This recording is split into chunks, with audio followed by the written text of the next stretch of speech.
नमस्कार सांग मैंने शुभ सकाळ आपण मानक आज गोटे नुआ फ्रेश वीडियो रे स्वागत करुच्ची। आज आम जाना 800 स्क्वायर फुट घर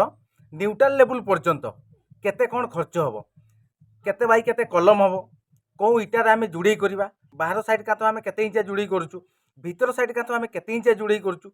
कौटी कौन होउची आमर न्यूट्राल पर्यंत केते खर्च आसूची आपण मानक आज पूरा क्लियर करेबे कहीं बहुत सारा आपण मानकर डिमांड थाए भाई 1000 स्क्वायर फुट केते खर्च हम 1200 स्क्वायर फुट केते खर्च हम ये किसी आपण मानकर क्वेश्चन थाए। आज फाइनाली चलतु आम जाना 800 स्क्वायर फुट रे केते खर्च आसी न्यूट्राल लेवल पर्यंत काम सरिया है कि ता भीतर कौन कौन होती कौटी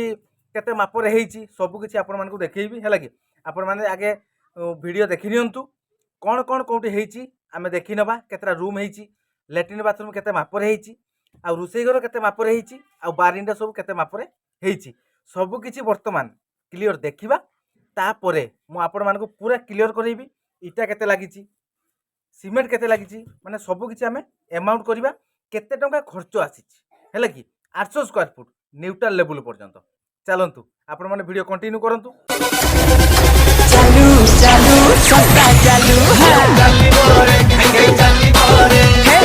बर्तमान फाइनाली देखी पारे आम केते पर्यंत काम होईची आ कौन कौन काम होईची चलतु पूरा क्लियर देखिए आपण मानक है कि देखी पारे आम दुईटा रूम बाथरूम आउ रोसई घर आ बारिंडा आउ स्पटिक काम अच्छी है कि देखु सब न्यूट्राल लेवल पर्यंत होईची आ रोसई घर आमर काम रोसई प्लेट पड़ी काली आपण मैंने देखी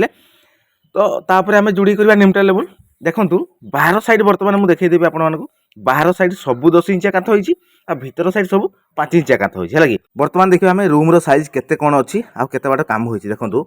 रूम आमर 11 फुट रे 11 फुट 11 इंच अच्छी माने लंब अच्छी 11 फुट 11 इंच एपटे प्रस्थ अच्छी 11 फुट आ एपटे साइड देखु न्यूट्राल लेवल जोड़ी चलती यार बाहर साइड सब 10 इंच अच्छी देखो भितर जी आम पार्टीशन अच्छी सब 5 इंच अच्छी आ रोसई घर आम प्लेट पड़ा बाहर साइड देखो पूरा 10 इंचिया कांथ होईची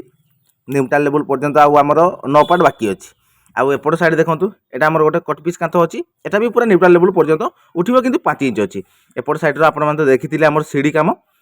होउथिला आ सीढ़ी काम हबो है कि वर्तमान चलतु देखा आम एपट साइड रे बाथरूम बाथरूम माप 4 फुट रे 11 फुट थिला आपण माने देखिथिले ए रूम रो साइज देखंतु 11 फुट 2 इंच रे 11 फुट अच्छी आ यार बाहर साइड 10 इंच अच्छी आ भीतर साइड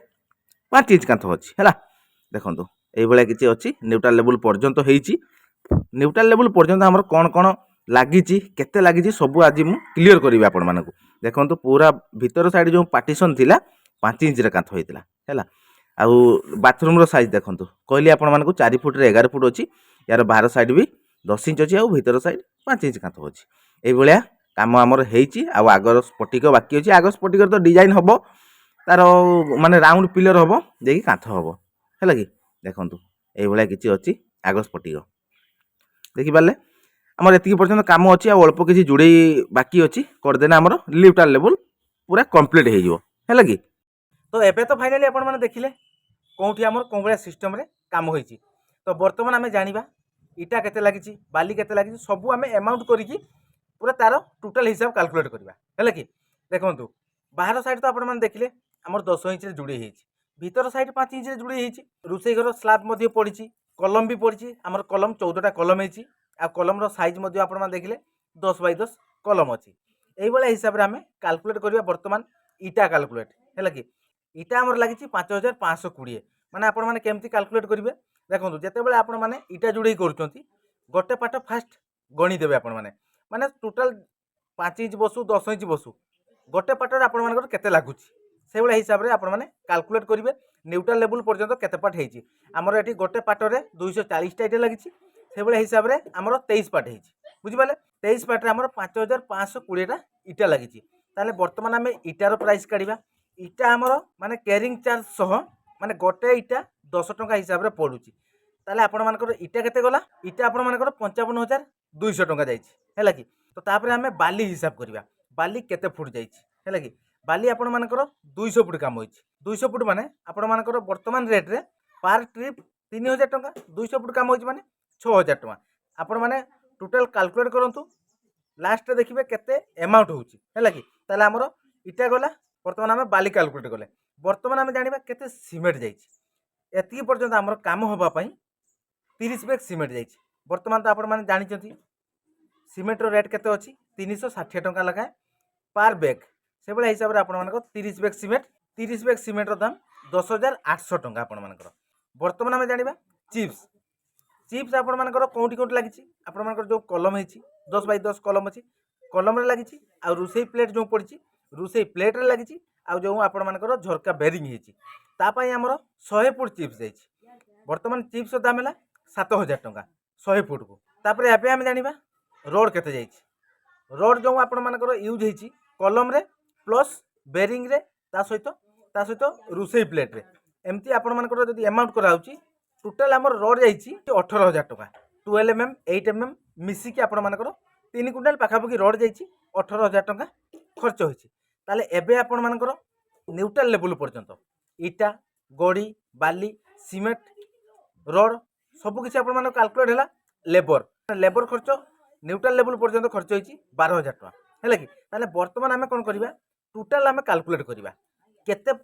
प्राइस आसूची न्यूट्रल लेवल पर्यंत 800 स्क्वायर फुट घर तो आपण मानकर एबे सुधा खर्च 1,09,000 टंका होती बुझिपारे माने टोटाल अमाउंट आमर न्यूट्रल लेवल पर्यंत 1,09,000 टंका खर्च आसी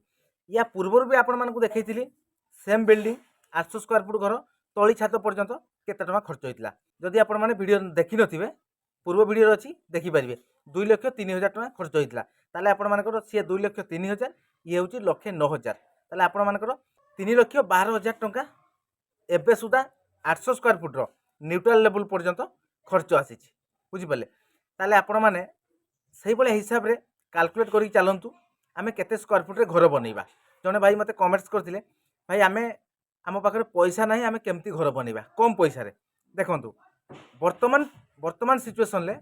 किछि भी हबनी कम पैसा रे काहे ना सब जिनसर अमाउंट अधिका रहउची रोड अमाउंट कहतु बाली कहतु चिप्स कहतु सीमेंट कहतु सब जिनसर अमाउंट अधिका रहउची तेलो आपण मानकर पार स्क्वायर फुट आपण मानकर 200 टंका हिसाब रे खर्च आसीबो बुझिपाले से भले हिसाब रे आपण माने घर बनैबे 1000 स्क्वायर फुट करंतु 1200 स्क्वायर फुट करंतु कि 1500 स्क्वायर फुट करंतु कि 500 स्क्वायर फुट भी करंतु है कि तो ये भाया कैलकुलेट हिसाब रे आमे चलिबा केते माल मटेरियल्स लागुची आपण मानक तो सब मु डाटा दउची केते पर्यंत केते खर्च होला सब किछि आपण माने देखि पारुचंती जानि पारुचंती जो माने जानि पारु नाहंती तांको पय खास करी वीडियो बनाउची 800 स्क्वायर फुट रे कि 1000 स्क्वायर फुट रे केते कोन खर्च आसुची काहे कि ना जने जतले घर करूची ता माइंड रे सेट होउनी केते पैसा ले हमर एतिकी पर्यंत घर हेई परिबो हैला कि तो एथि भाई आपण मानकु क्लियर करैली 800 स्क्वायर फुट रो न्यूट्रल लेवल पर्यंत केते टंका खर्च आसुची बुझि पाले या परे आपण माने 800 स्क्वायर फुट रे कि 1000 स्क्वायर फुट रे छात लेवल पर्यंत केते खर्च आसीबो छात पड़ी सारा पर फिनिशिंग पर्यंत केते खर्च आसीबो आसीबो आपण मानकु सब किछि वीडियो आसीबो आपण माने वीडियो कंटिन्यू करंतु आम चैनल रे जो माने नुआ अछंती प्रथमे जाके आम चैनल को सब्सक्राइब करंतु लाइक करंतु बहुत मात्रा रे शेयर करंतु एई भलिया नुआ नुआ वीडियो देखिबार सुजोग नियंतु ना कोन कहउचंती चलंतु सांग माने आजिरो वीडियो को आमे एठी एंड करबा पुणी देखा हबो आपण मानक सहित आउटे नुआ फ्रेश दमदार वीडियो रे सेतकी पर्यंत विदाय दियंतु रहउचु नमस्कार जय जगन्नाथ जय हिंद।